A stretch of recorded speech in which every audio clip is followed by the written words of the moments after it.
Listen up, soldiers! Before we start this video compliance, I point your attention to a PDF workbook for this control family. Go to the link in bio if you want these 76 pages of raw, organized compliance for NIST SP 800-171 Revision 3. If you want a solution in the form of an all-American software application, head to DodecaCore.com or shoot us an email. Peace!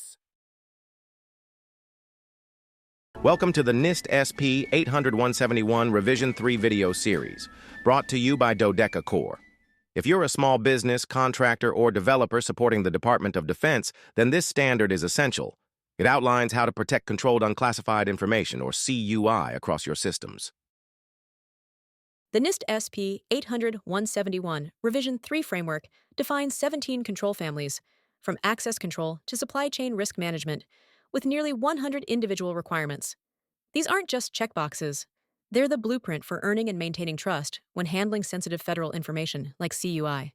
This series breaks it all down, control by control, starting with the access control family. For each requirement, we'll cover what it means in plain English, how to implement it practically, what evidence you'll need to show, and how it fits into your system security plan.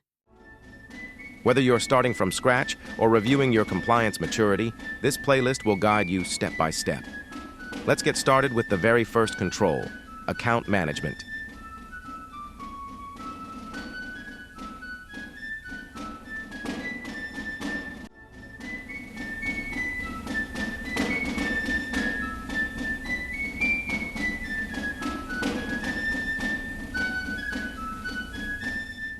Welcome back.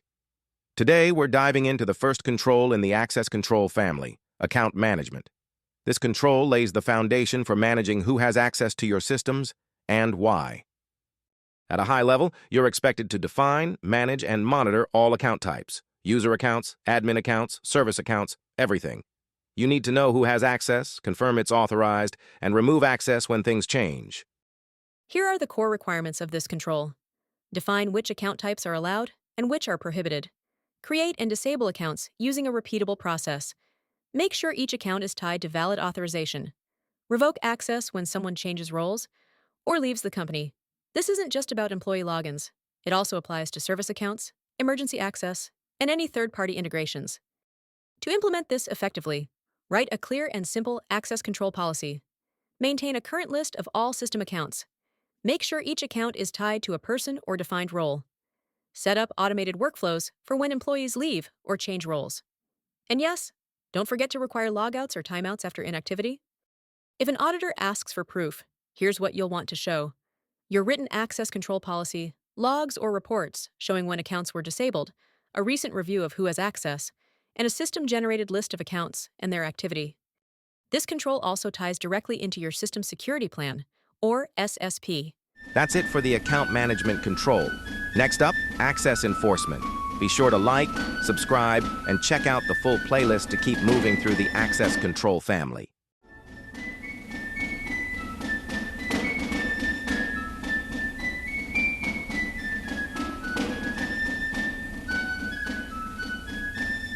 Welcome back. Today we're continuing our journey through the access control family with Control 3.1.2, Access Enforcement. This control builds directly on what we covered in account management. But now, it's not just about who has an account. It's about how access is actively enforced, especially when it comes to CUI. Access enforcement policies govern how users, applications, and system processes interact with resources, like files, databases, and devices. These policies must be applied consistently across all systems, whether access happens locally, over the network, through cloud services, or via a web-based app. The goal? To prevent unauthorized access and protect controlled, unclassified information. The core expectation here is simple. Implement and enforce approved authorizations for logical access based on your written access control policies. This means, if your policy says only managers can access certain files, your system must enforce it. If contractors should only see their assigned records, your system must restrict it. To meet this control, make sure you clearly define access levels in your access control policy. Configure systems to enforce those access levels automatically. Maintain a list of approved authorizations for all users. Limit access to CUI based on roles, need to know, and job function. Regularly audit your access settings to confirm enforcement is working as expected. Also, test your systems. Don't assume that a policy document alone is enough. You need to verify that the technical mechanisms, like role-based access control, group policies, or database permissions, are actually doing their job.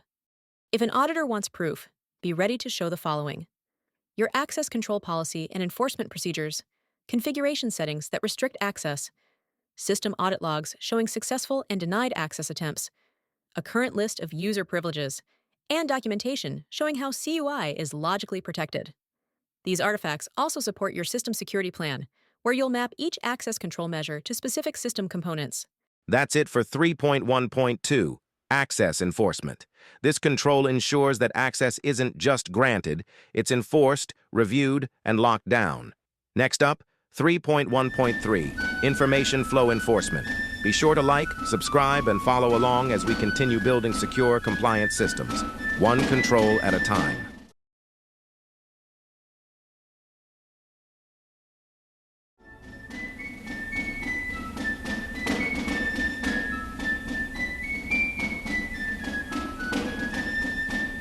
Welcome back. Today we're diving into Control 3.1.3, Information Flow Enforcement. The next step in the access control family. We've talked about who gets access. Now, it's about where that information can go once access is granted. Information flow enforcement is about controlling how CUI moves within your system and across connected systems. That includes preventing sensitive data from being sent to unauthorized locations, ensuring internal traffic doesn't masquerade as trusted, and stopping CUI from flowing in the clear across public networks. In short, it's about regulating the paths that controlled unclassified information can take. The main requirement is this: enforce approved authorizations for controlling the flow of CUI, both within your system and between connected systems. That means having policies that define what flows are allowed, and technical mechanisms to enforce those policies. It's not enough to say CUI should never leave the internal network. Your systems must actually prevent it. To implement this control, consider the following best practices. First, define approved information flow paths in your system architecture. Next, use firewalls, proxy rules, and access control lists to block any unauthorized traffic. You should also apply data labeling or content filtering to help control how controlled unclassified information, or CUI, is routed. Prevent spoofed internal traffic by using proper network segmentation. And be sure to restrict external transfers of CUI to only authorized endpoints. Document which systems are allowed to exchange sensitive data and keep those records up to date. Finally, always enforce encryption and boundary protections whenever CUI flows between different environments. To show that you're compliant, be prepared to provide the following. First, your information flow policy, along with procedures for how that policy is enforced. Then, network or system configuration files that reflect those controls. Include a diagram showing the allowed data flows between systems. Also, provide system audit logs that show both blocked and permitted flows. And finally, submit documentation that explains how flow restrictions are tied to user roles or specific data types. These materials also support your system security plan, which maps your information flow protections to the individual components of your system. That's it for Control 3.1.3, Information Flow Enforcement. This control helps ensure that controlled unclassified information doesn't just stay inside the system. It stays in the right places, under the right controls. Next up, we'll cover Control 3.1.4, Separation of Duties. Welcome back. Today we're covering Control 3.1.4, Separation of Duties. This control is yet another part of the access control family under NIST 800-171. This control isn't about the systems you build, it's about the people who operate them, and making sure the same person isn't wearing too many hats. Separation of duties is designed to reduce risk, especially the risk of fraud, misuse, or unauthorized actions, by ensuring that critical responsibilities are divided among different roles. For example, the person who grants access to systems should not be the same person reviewing audit logs. There are two main requirements here. Identify which duties must be separated, and define system access rules to make sure those duties stay separate. In practice, that means thinking critically about who has access to what and how their access aligns with their responsibilities. To implement this control effectively, begin by documenting roles in your organization. Identify conflicting duties, like system administration and audit logging. Use access control settings to enforce that separation. Ensure no one person can both perform and approve sensitive operations. Periodically review access authorizations and update them as needed. Also, enforce these separations in both policy and practice. Having it written down isn't enough. Your systems must reflect the separation, and your team must follow it. To demonstrate compliance, be ready to show your documented roles and responsibilities, system access authorizations that reflect divided duties, policies for enforcing separation, audit logs or change records showing that authorizations have been reviewed, and how these controls support your system security plan. That wraps up 3.1.4, Separation of Duties. It's all about defining roles and creating boundaries, so no single person can compromise the system alone. Next up, 3.1.5, Least Privilege.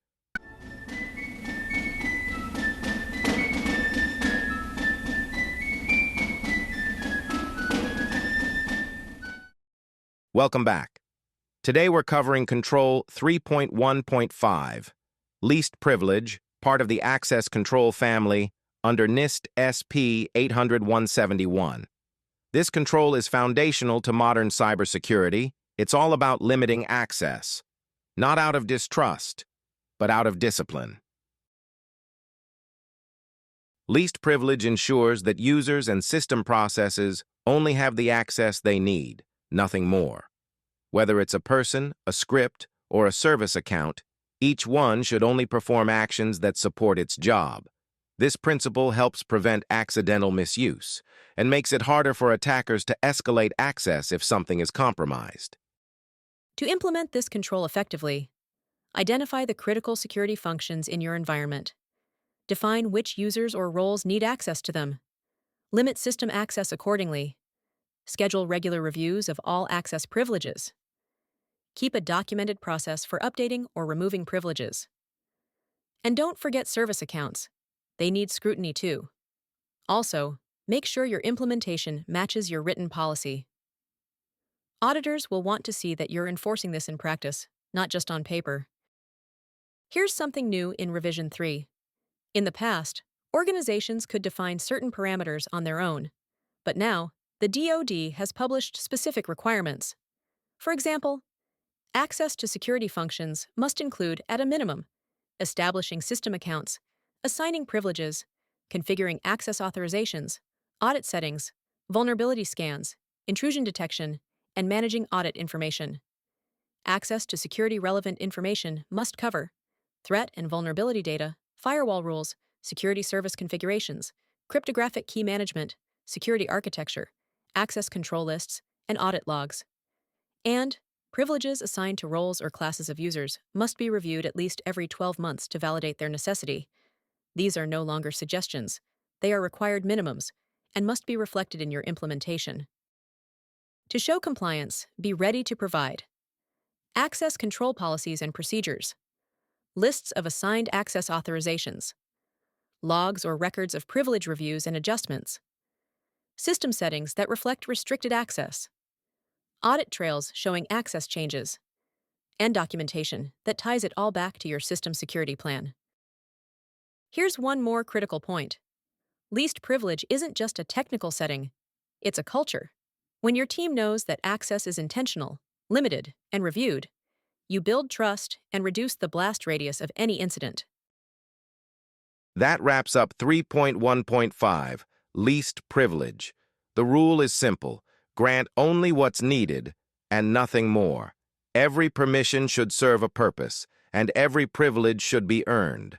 But what about accounts with elevated access, like admins or system operators? That's the focus of the next control. 3.1.6, Least Privilege, Privileged Accounts. We'll explore how to protect high-risk accounts and why separating privileged from non-privileged access is critical. Be sure to like, subscribe, and follow along as we continue walking through NIST SP 80171 Revision 3.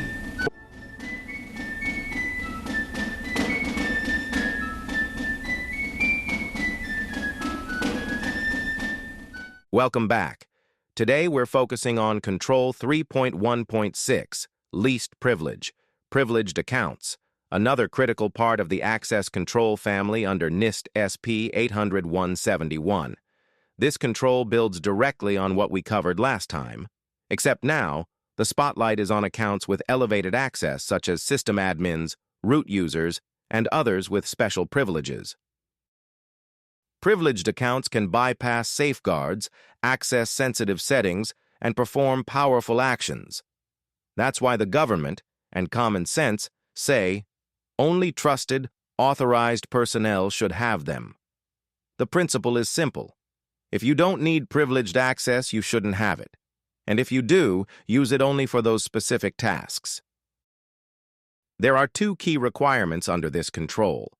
Privileged accounts must be restricted to specific personnel or roles. And users with privileged accounts must also use non-privileged accounts when accessing non-security functions or information. In other words, just because someone has admin rights doesn't mean they should always use them. Revision 3 brings a more formal expectation from the Department of Defense. The question is, are the personnel or roles to which privileged accounts are restricted clearly defined? The DoD determined that the privileged accounts on the system are restricted to only defined and authorized personnel or administrative roles. This isn't just about policy. It must be enforced in your system. To implement this effectively, identify all privileged accounts in your environment. Assign them only to defined roles, like system administrators. Document your rules in your access control policy. Require admins to use non-privileged accounts for routine tasks. Log and review when privileged accounts are used. And make sure system-generated accounts are also tracked and controlled. You don't want dormant or unknown accounts quietly lingering in the background. Here's what auditors will likely ask for: a list of privileged accounts and the roles assigned to them, written access control and least privilege policies, system audit logs showing when and how privileged accounts were used, records of non-privileged account use by admins for regular tasks, and of course, documentation in your system security plan. You should also be ready to explain how you enforce these policies in practice. Privileged accounts are powerful and dangerous if misused. By locking them down, you reduce the blast radius of mistakes or breaches. Even the best cybersecurity defenses can't help if an attacker gets in through an over-permissioned admin account. That's why this control is here, to protect your crown jewels. That wraps up 3.1.6, Least Privilege, Privileged Accounts. Coming up next, we'll explore 3.1.7, Least Privilege, Privileged Functions, and how to restrict access to sensitive actions like patching, account creation, and key management.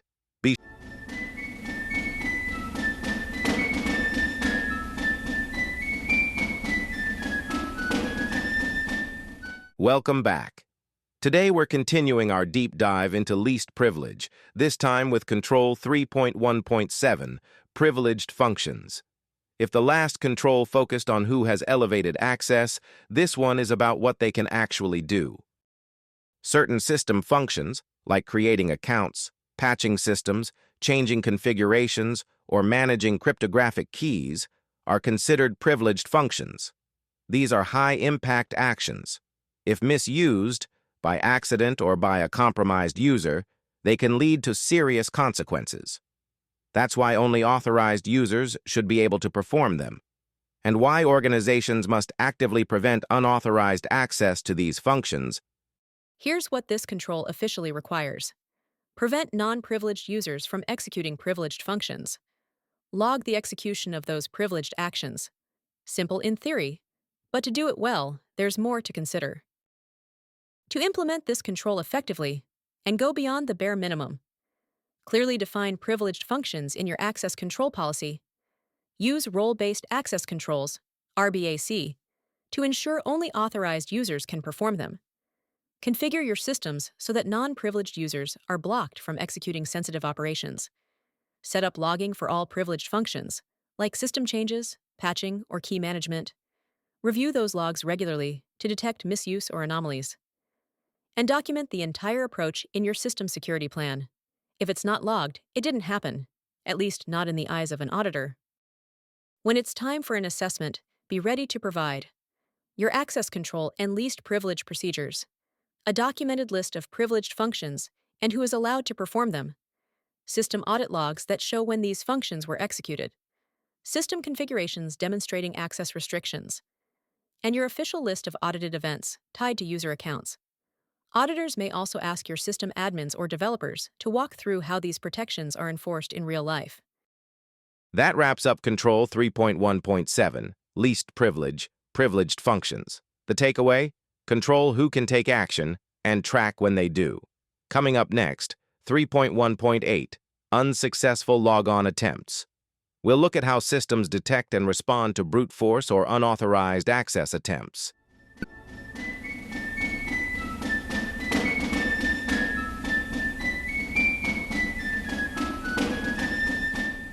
Welcome back. In this video, we're covering Control 3.1.8, Unsuccessful Logon Attempts, part of the Access Control family in NIST 800-171, Revision 3. This control is about detecting and responding to failed login activity before it becomes a threat. When someone tries and fails to log in, that's a signal. It could be a mistyped password, or it could be a brute force attack. Either way, your systems must be configured to detect excessive failed logon attempts and take appropriate action. This control ensures you set clear thresholds and enforce consequences when they're crossed. At a minimum, this control requires you to enforce a limit on consecutive invalid login attempts, define a time window that those attempts are counted in, automatically trigger one or more actions when the limit is exceeded, ensure settings are consistently applied across all systems, log these events, and be ready to show them during an audit. With Revision 3, the Department of Defense has introduced specific mandatory values. The DoD requires no more than 5 failed logon attempts. This is within a 5-minute window. You must automatically trigger at least one of the following. Lock the account or node for a minimum of 15 minutes. Lock the account or node until manually released by an administrator, and notify a system administrator. These are no longer just best practices. They are enforceable minimums that must be reflected in your system settings and policy. To implement this effectively, set login attempt thresholds in system settings. Define and document the specific actions your system takes after failed logons. Make sure those actions are consistent with DoD requirements. Audit your logs to confirm the settings are working as expected. Ensure all authentication endpoints, not just primary ones, enforce these limits. And keep everything documented in your system security plan. If you're asked to show proof, be ready to provide system configuration screenshots showing logon thresholds and lockout periods, audit logs showing what happens when the limit is exceeded, policy documentation explaining these rules, and interview confirmations from staff responsible for system access and configuration. Remember, the goal is to demonstrate that your settings match what's written in your policy and SSP. Most breaches start with a login, or a failed one. This control helps you catch problems early, before someone gains access they shouldn't have. By enforcing clear limits and taking action, you reduce your risk and protect your environment from common attack vectors. That wraps up 3.1.8, Unsuccessful Logon Attempts. Coming up next, 3.1.9, System Use Notification, where we'll talk about login banners, user warnings, and why they matter for CUI systems and audit readiness. Be sure to like, subscribe, and follow the full playlist as we continue walking through NIST 800-171, Revision 3, one control at a time. Peace.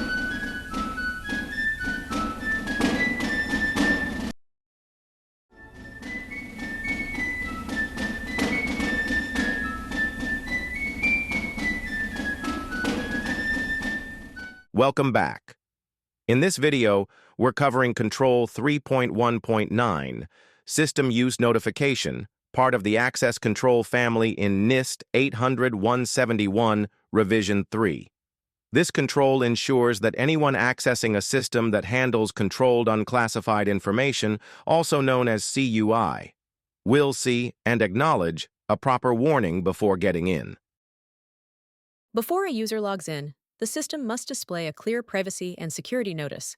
This notice reminds them of their responsibilities, informs them that activity may be monitored, and establishes the legal basis for restricting unauthorized access.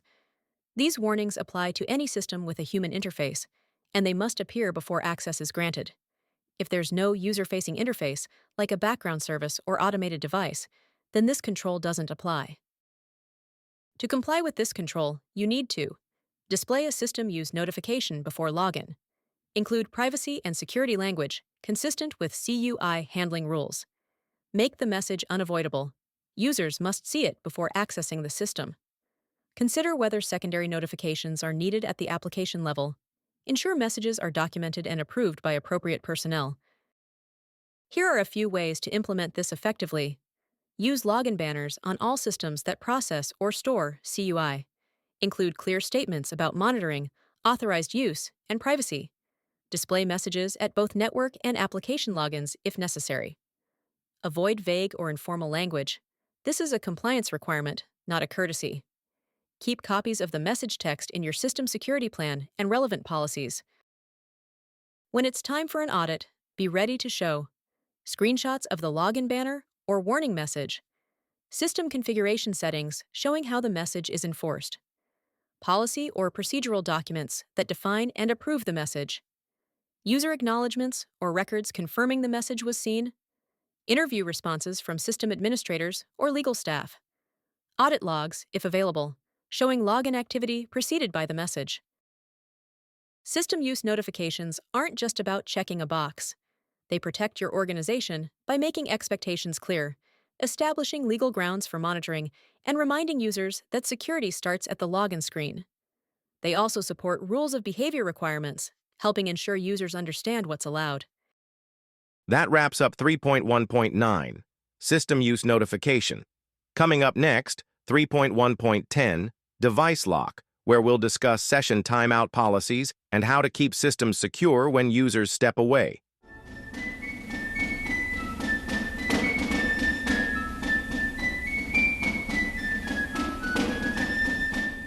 Welcome back. In this video, we're covering Control 3.1.10, Device Lock, part of the Access Control family in NIST 800-171 Revision 3. This control ensures that systems are protected when users step away, even briefly, by automatically locking devices and hiding sensitive information. Let's say someone walks away from their workstation without logging out. That unattended screen could expose controlled, unclassified information, or give unauthorized users a chance to take control. Device locks prevent this by activating a screen lock after a period of inactivity or requiring users to manually lock the device before leaving. But here's the key. This is not a substitute for logging out at the end of the day. Device locks are for short, temporary absences, not for avoiding proper session termination. To comply with this control, your system must automatically initiate a device lock after a period of inactivity, allow, or require, users to manually lock the system when stepping away, retain the lock until the user re-authenticates using standard login procedures, conceal any visible information using a publicly viewable image, like a clock, screensaver, or blank screen. The Department of Defense sets strict expectations here. You must initiate a device lock after no more than 15 minutes of inactivity, require users to manually lock the device before leaving it unattended. To implement this effectively, configure operating system policies to enforce auto-lock after 15 minutes or less. Use group policies or MDM profiles to standardize this across all workstations. Train users to manually lock devices, and make that part of your security awareness program. Use screensavers or lock screens that hide sensitive data. Avoid anything that shows open files or app windows. Document these settings in your system security plan and policies. When auditors ask for evidence, be ready to show screenshots of lock screen settings and inactivity timeout values, documentation confirming the 15-minute or less timeout threshold, policy language requiring manual device lock before stepping away, examples of approved screensaver images or blank lock screens, interview responses from administrators or developers, confirming implementation, and confirmation that the lock requires proper login credentials to re-enter. A screen left unlocked, even for a few minutes, is a real risk. Device locks help prevent casual snooping, malicious access, or data exposure when a user steps away, even if just for a moment. By combining automation with user accountability, this control adds a critical layer of defense against unauthorized access. That wraps up 3.1.10, Device Lock. Coming up next, 3.1.11, Session Termination, where we'll look at how to properly end user sessions, and why that's different from just locking a screen.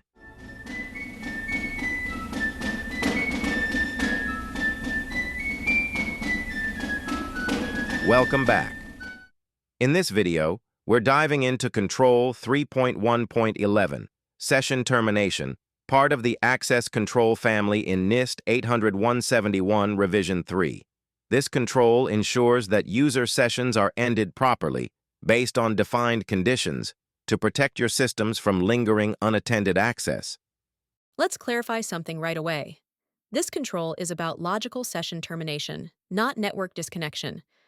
A logical session begins when a user logs in and includes everything they do on that system. This session must end either when the user logs out or when your organization's rules require it to end automatically. That might include long periods of inactivity, scheduled maintenance windows, or even detected policy violations. To comply with 3.1.11, your organization must define conditions that trigger session termination, implement automated mechanisms to enforce these rules, ensure all session processes are properly ended, except those the user intentionally left running, and review these conditions regularly to keep them effective. The Department of Defense adds specific expectations here.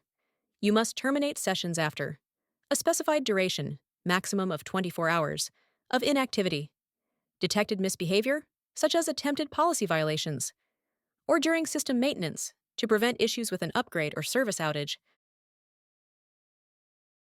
To implement this effectively, set session expiration rules in your access control systems. Configure applications or servers to enforce session termination after 24 hours. Integrate logic that ends sessions after policy violations or during patch cycles. Document all trigger conditions and termination mechanisms in your SSP. Train users so they understand session terminations and why they happen. For audits and assessments, be ready to provide access control policies defining session timeouts and rules, screenshots or exports of system configuration settings, system design documentation that explains how session termination works, a list of trigger events, like time-based rules or violation detection, system audit logs showing session termination in action, interviews with admins or developers responsible for implementation. An active session that's left open too long is a security risk. Even if the device is locked, that session could still be abused by malware, insiders, or other threats. Session termination ensures you limit exposure, enforce policies, and reduce attack surfaces, especially in systems handling controlled unclassified information. That wraps up 3.1.11, Session Termination. Coming up next, 3.1.12, Remote Access, where we'll cover how to secure access to systems from outside your physical network.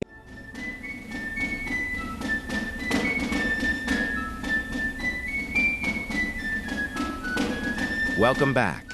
In this video, we're covering Control 3.1.12, Remote Access, part of the Access Control family in NIST SP 800-171 Revision 3. This control is all about managing how users or systems access your environment from the outside.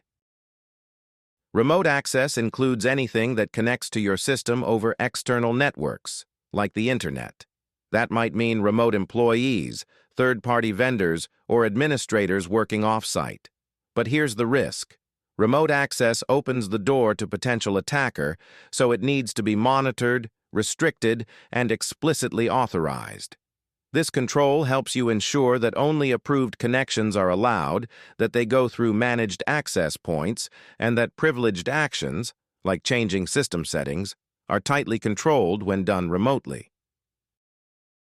To comply with this control, you must define which types of remote access are allowed, set clear usage, configuration, and connection requirements, authorize each type of remote access before it's used, direct all remote access through approved access control points, and restrict the remote execution of privileged commands and access to security-relevant information. Here's how to implement this effectively. Maintain a list of allowed remote access types, like VPN, SSH, or RDP. Configure each method with strong authentication, encryption, and logging. Use firewalls, jump boxes, or secure gateways to control and monitor entry points. Require explicit approval before allowing any remote system access. Document rules for privileged remote access and limit it to trusted, trained personnel. Regularly review access logs and update your configuration as threats evolve. If you're asked to show evidence, be prepared with remote access policies and procedures, diagrams or documentation showing your authorized access control points, configuration files and system settings, audit logs showing connection attempts and privileged activity, a list of approved remote users and methods, monitoring records showing how remote access is tracked, and entries in your system security plan describing how remote access is managed. Remote access is convenient, but it's also one of the most common attack vectors. One misconfigured VPN, one exposed admin port, and your system could be compromised. By carefully controlling who gets in, how they connect, and what they can do, you reduce the risk of unauthorized access, data leaks, and security policy violations, especially when handling controlled unclassified information. That wraps up 3.1.12, Remote Access. Coming up next, 3.1.13, Withdrawn. 3.1.13 was removed from Revision 3. The next video will briefly go over why.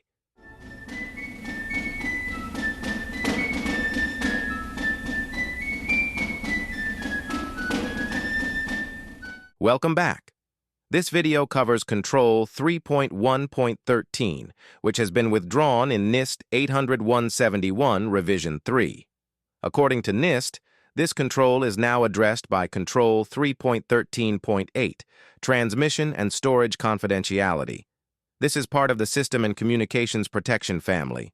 We'll cover that control in detail later in this series, but in brief, it focuses on encrypting controlled unclassified information, CUI, during transmission and storage to prevent unauthorized access or interception. So while 3.1.13 no longer exists as a standalone control, its purpose still applies, and you'll want to make sure your systems handle CUI securely at rest and in transit.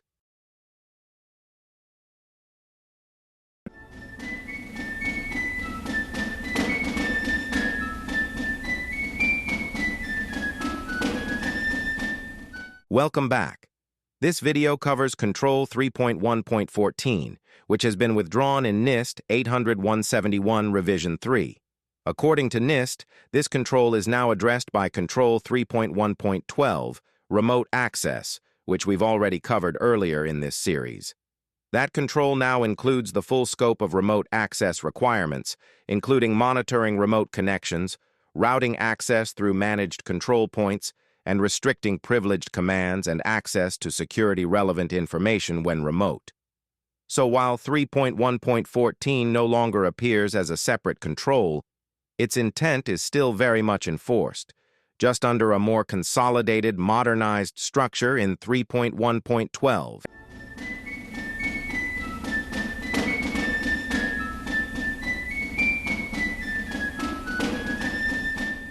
Welcome back. This video covers Control 3.1.15, which has been withdrawn in NIST 800-171 Revision 3. NIST notes that this control is now incorporated into Control 3.1.12, Remote Access, which we previously covered in this series. 3.1.12 now includes the requirement to authorize the remote execution of privileged commands, a key function that 3.1.15 originally addressed on its own. So while 3.1.15 is no longer listed as a standalone control, its responsibilities still apply, just as part of a more comprehensive approach to securing remote access in 3.1.12.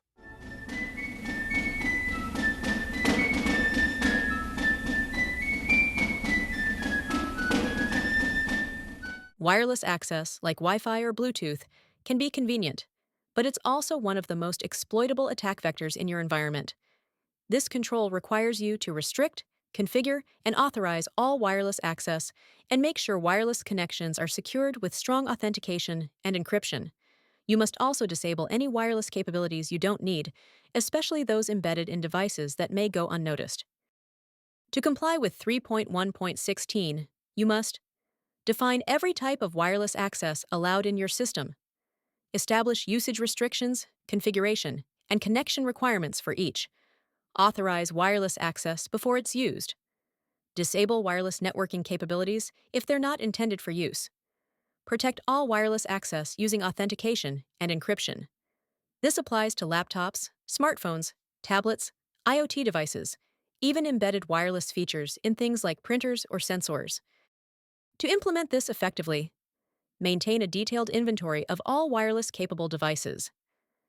Disable unused Bluetooth, Wi-Fi, NFC, or hotspot features, especially before deployment. Use WPA3 or enterprise-level Wi-Fi encryption where possible. Require mutual authentication for wireless access, users, and devices. Block unauthorized wireless networks at the firewall or access point level. Document these controls in your access control policies and system security plan. Auditors will expect to see evidence like wireless access policies and restrictions, configuration files for your wireless controllers or access points, a list of authorized devices and access types, proof that unused wireless features were disabled before deployment, authentication settings and encryption standards in use, audit logs or monitoring records related to wireless activity, and all of this reflected in your system security plan. Wireless networking is fast, flexible, and risky. A poorly secured wireless device can give attackers a foothold into your system without ever setting foot in your building. This control helps you lock down wireless access and keep CUI protected, especially as mobile devices and remote work continue to expand. That wraps up Control 3.1.16, Wireless Access. Coming up next, Control 3.1.17, Withdrawn. We will quickly go over the reason it was withdrawn and then keep moving forward.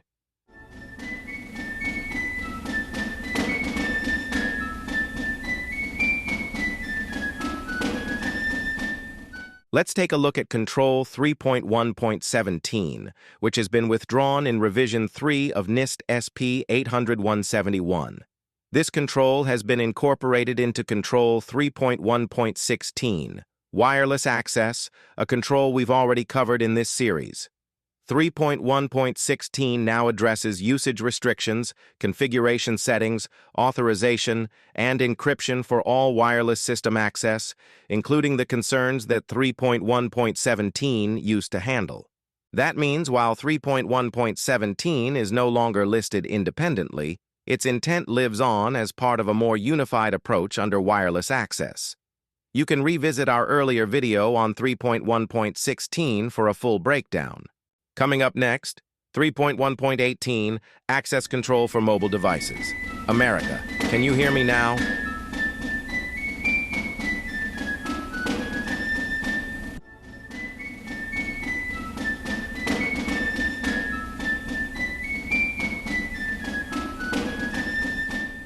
Welcome back, America.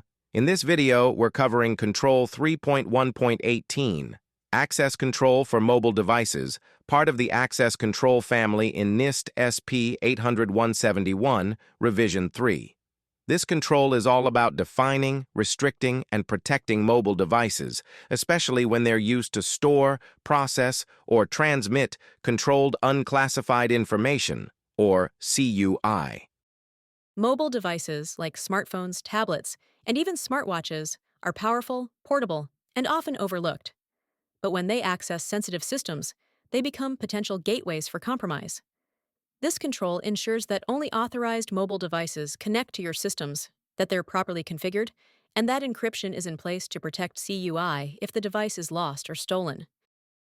To comply with 3.1.18, you must define usage restrictions, configuration settings, and connection rules for mobile devices. Authorize any mobile device before it connects to your system. And implement either full device encryption or container-based encryption to protect sensitive data.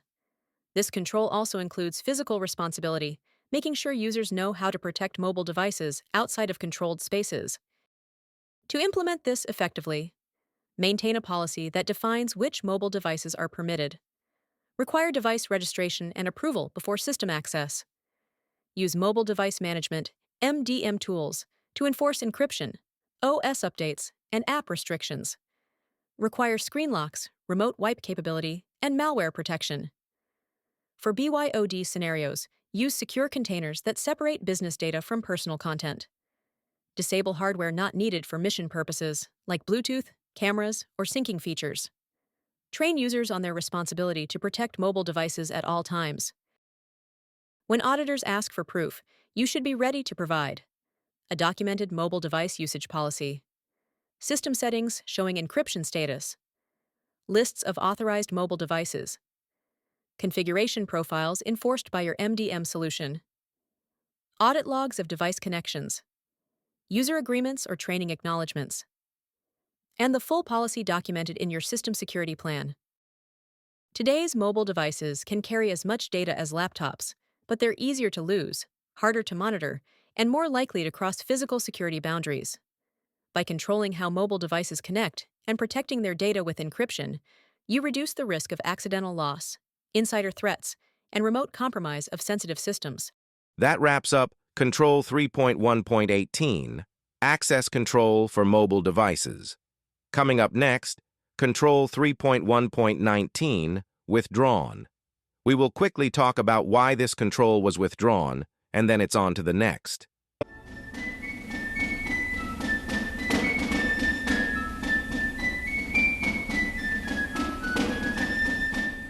Control 3.1.19 has been withdrawn in NIST SP 800-171, Revision 3. The reason? It's now fully incorporated into Control 3.1.18, Access Control for Mobile Devices. 3.1.18 already covers a wide range of mobile device concerns, from configuration and usage restrictions to encryption and access control. That includes everything 3.1.19 used to address, so NIST streamlined both into a single comprehensive control. We've already covered 3.1.18 in a prior video, so feel free to jump back to that one for the full breakdown. Coming up next is Control 3.1.20, Use of External Systems.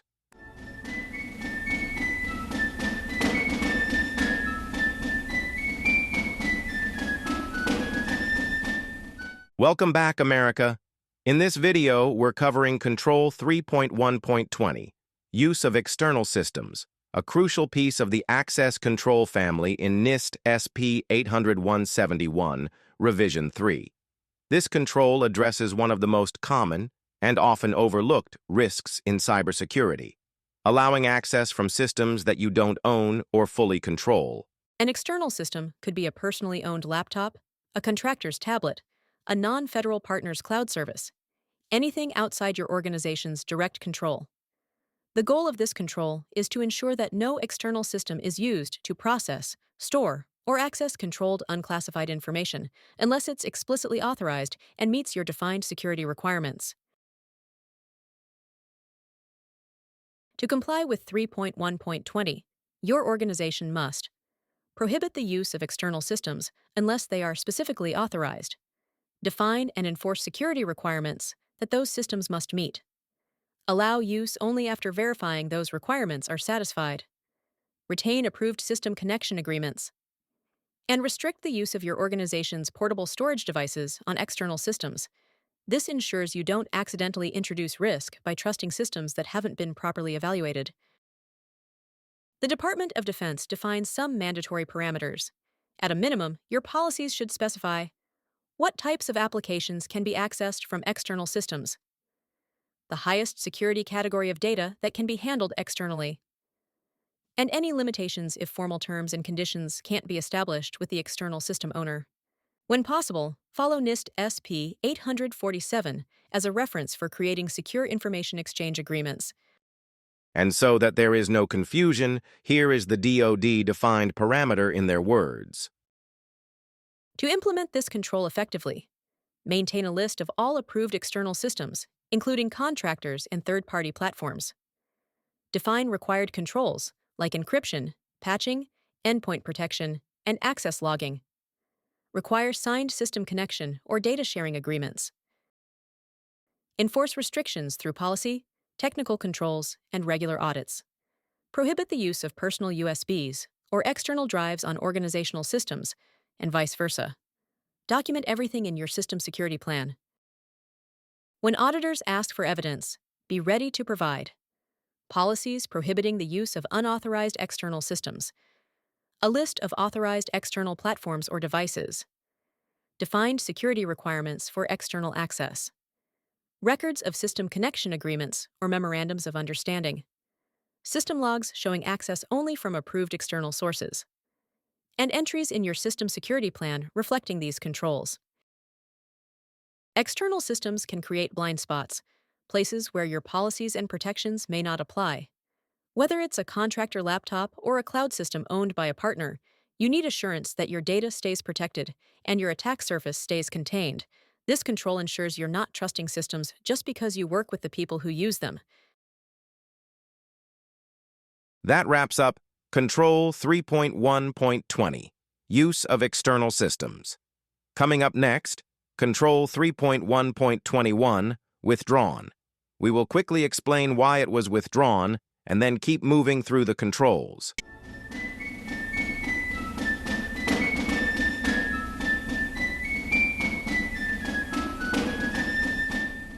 Control 3.1.21 has been withdrawn from NIST SP 80171. Why? Because its contents were incorporated into 3.1.20, Use of External Systems. That control already addresses the key issues: prohibiting or authorizing external systems, defining security requirements, and ensuring connection agreements are in place. Since our last control fully covers what 3.1.21 was meant to address, NIST removed the extra control to reduce redundancy. We've already covered 3.1.20 in detail, so check that video for the full guidance. All right, America, coming up next, 3.1.22, Publicly Accessible Content. You know those people on YouTube yelling, "This is public property." Well, we don't want that for controlled, unclassified information.